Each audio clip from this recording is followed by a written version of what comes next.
Hello and thank you for stopping by. Today I decide to make Indian dessert called Halwa.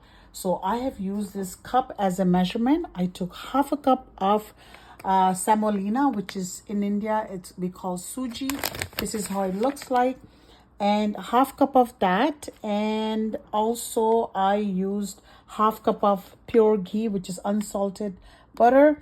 I've used the same amount of sugar, which is right here. And I use one full scoop of besan, which is chana flour or chickpeas flour. So I took the oil, pure ghee, and I melted into this pot, and I added the suji semolina in it.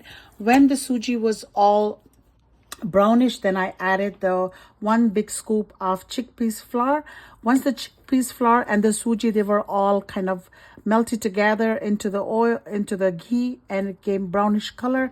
Then I added the half cup of sugar, and I added double the amount of water, which was already warm, and I added all into the mixture, and I left it on a very low heat for about 10 minutes to stir it nicely. So once it was all done, and this is the color came out, and this is what I wanted. The reason why I added the chickpeas flour to the semolina, that it brings out this kind of texture, which is like a really coarse texture, instead of just making only with semolina. Now I'm going to garnish my halwa or Indian dessert with these are the soaked raisins. This is cashew nuts. This is chopped almonds.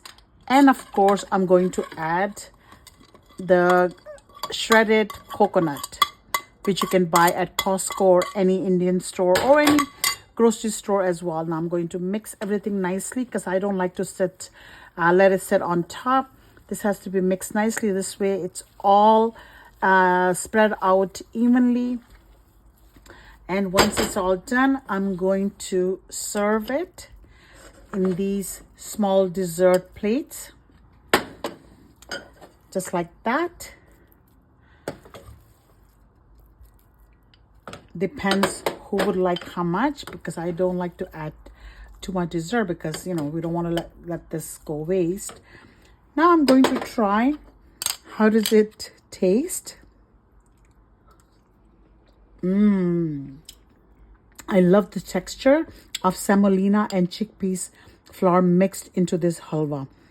Okay, thank you for stopping by, and do take care. Bye.